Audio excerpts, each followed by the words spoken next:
મારા વાલા પ્રિયો, હું ઈશુના નામમાં તમને શુભેચ્છા પાઠવું છું. તમે આશીર્વાદિત વ્યક્તિ છો. પ્રભુએ તમને આશીર્વાદ આપનાર અને ખુશ રાખનાર પ્રભુ છે. તમે આજે પણ આશીર્વાદ પામવાના છો. કેવા પ્રકારનો આશીર્વાદ જાણો છો? છલકતો એવો આશીર્વાદ, સંતોષકારક એવો આશીર્વાદ પ્રભુ વચન આપી રહ્યા છે. ગીત શાસ્ત્ર 103 તેની 5મી કલમ. એ ઉત્તમ વસ્તુથી તારા મુખને તૃપ્ત કરે છે. તે એક તૃપ્ત કરનાર આશીર્વાદ છે. તે કોઈ આંશિક આશીર્વાદ નથી. શું તમે આશીર્વાદી છો? અમે થોડા આશીર્વાદ છીએ. આવક ખર્ચા સાથે મેળ ખાય છે. જીવન કોઈક રીતે ચાલે છે. કેટલાક ગુસ્સાથી કહેશે, પરંતુ આ આશીર્વાદ એવો નથી. તમે કેમ છો? શું ખુશ છો? આમ પૂછો તો ભાઈ, પ્રભુએ અમને સરસ આશીર્વાદ આપ્યો. અમને કોઈ વસ્તુની કમી નથી. સંપૂર્ણ આશીર્વાદ મળ્યો છે. આવી રીતે લોકોને કહેતા મેં જોયું છે.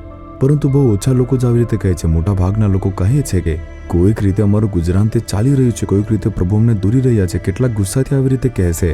તમે આવું કેમ કહો છો? તેના બદલે કહો કે પ્રભુએ મારા માટે સારું કર્યું, મને આશીર્વાદિત કર્યો, તેમણે મને સમૃદ્ધ બનાવ્યું છે. આમ કહો. પ્રભુ તમને આવા આશીર્વાદ આપવા માટે ઈચ્છા રાખે છે. તે તમારા મોંને સારી વસ્તુઓથી તૃપ્ત કરે છે. પ્રભુ એ નથી જે આંશિક આશીર્વાદ આપે છે અને તમને તેનાથી ખુશ કરશે. પૂરતું છે પ્રભુ. આમ તમે કહેશો એટલો આશીર્વાદ પ્રભુ આપવાના છે.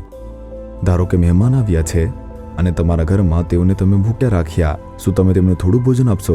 ઠીક છે, તમે જમી લીધું ને હવે તમે જતા રહો. શું તમે આવી રીતે કહેશો? જો આમ કહેશો તો તેઓ વિચારશે અડધું પેટ ભરાયેલું છે. અને જો તમે પૂછશો કે શું આ પૂરતું છે, શું આ પૂરતું છે, તો શું થશે? તેઓ કહેશે કે હા, મને જોઈએ છે, મને ભૂખ લાગી છે.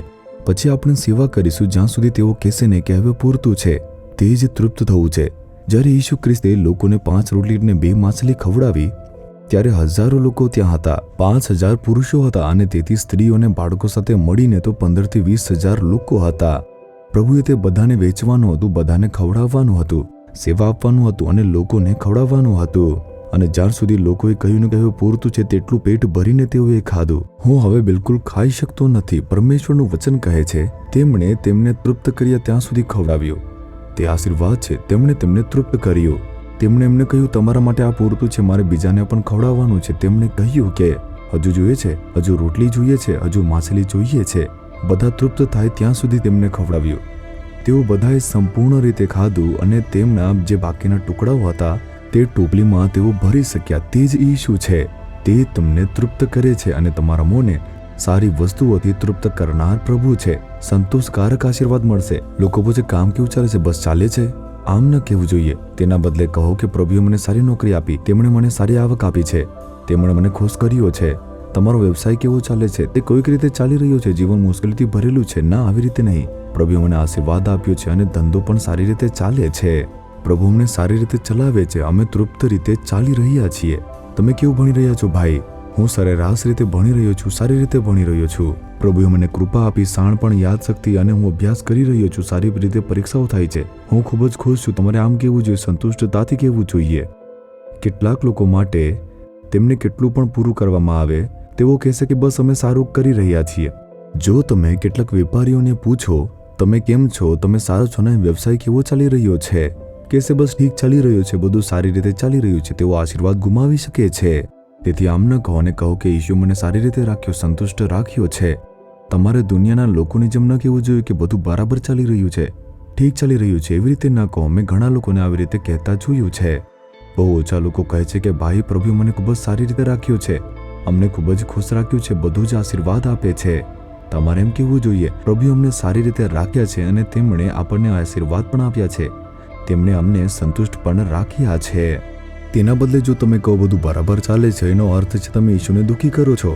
ઈશુ વિચારશે આટલો આશીર્વાદ આપ્યો તો પણ કહે છે બરાબર ચાલે છે, તો સારી વસ્તુથી તૃપ્ત કરવાનો શું અર્થ છે? જો તમે કહો છો બરાબર ચાલે છે, તમને કંઈ ખૂટે છે. જો તમે કહો છો પ્રભુએ મને સારી રીતે રાખ્યો છે, તેમણે મને સંતુષ્ટ રાખ્યો છે, તે પ્રભુને આનંદ આપે છે. તેથી જો કોઈ પૂછે કેમ છો, તો હું ખૂબ જ સારી રીતે ચાલું છું. ઈશુએ સારી રીતે રાખ્યો, ભરપૂર આશીર્વાદ આપ્યો. આમ કહો તો પ્રભુ આશીર્વાદ આપશે. તમારા મોંના શબ્દોથી જ તમે ભૂલ કરી નાખો છો. તમે તમારા મોંના શબ્દોથી આશીર્વાદ ગુમાવી રહ્યા છો. તેથી વિશ્વાસથી કહો, ઈશુએ અમને સારી રીતે રાખ્યા છે, તેમણે અમને સંતુષ્ટ રાખ્યા છે, તો આશીર્વાદ મળશે. અમને કોઈ પણ કમી નથી. ખાતરી રાખીને તમે જો આવી રીતે કહેશો, ઈશુ તે જોશે, વિચારશે મારું બાળક કેટલો વિશ્વાસ રાખે છે, મારો દીકરો મારી દીકરી મારા પર આટલો વિશ્વાસ કરી રહ્યા છે, મારે તેમને કોઈ કમી ન થવા જોઈએ. તે તમને આશીર્વાદ આપશે. તમે તૃપ્ત થાવ ત્યાં સુધી આશીર્વાદ મળે એ પ્રભુની ઈચ્છા છે. તે કહેશે નહીં કે બસ આટલું જ રાખો, તમે દરેક થોડું થોડું લો, તમે ઘરે જઈને સંપૂર્ણ રીતે ખાજો. તેમણે ક્યારેય આવું કહ્યું નથી. તમારે તૃપ્ત થઈને ખાવું જોઈએ. તમારે સંતુષ્ટતા અને આનંદ સાથે પાછું જવું જોઈએ.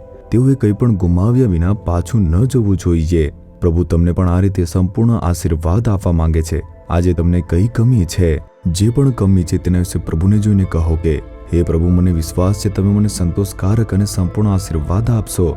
મારા જીવનમાં મને કોઈ પણ વસ્તુની કમી નથી. મને સંતુષ્ટતાથી રહેવું જોઈએ. પ્રભુ આપણને કોઈ પણ પ્રકારની કમી વિના સંપૂર્ણ આશીર્વાદ આપે છે, જેથી આશીર્વાદ છલકાઈ જશે. તમે આમ કહેશો તો તે આશીર્વાદ આપશે, તમને સંપૂર્ણ આશીર્વાદ આપશે. હમણાં કહો, હે પ્રભુ, તમે જ મને સંતોષકારક અને સંપૂર્ણ આશીર્વાદ આપનાર પ્રભુ છો. તમે મને અને અમને અમારા બાબતોને સંપૂર્ણ આશીર્વાદ આપી રહ્યા છો અને અમને છલકાતા આશીર્વાદથી તમે આનંદિત કરી રહ્યા છો. તમારા પ્રેમ માટે જે અમને સંતોષ આપે છે, ખુશ કરે છે, સ્તુતિ થાવ, સ્તુતિ થાવ. ઈશુના નામમાં આમેન, આમેન. જીસસ રીડીમ્સ ગુજરાતી યુટ્યુબ ચેનલને સબસ્ક્રાઇબ કરો. દરેક નવા કાર્યક્રમની માહિતી મેળવવા માટે બેલ આઇકન પર ક્લિક કરો.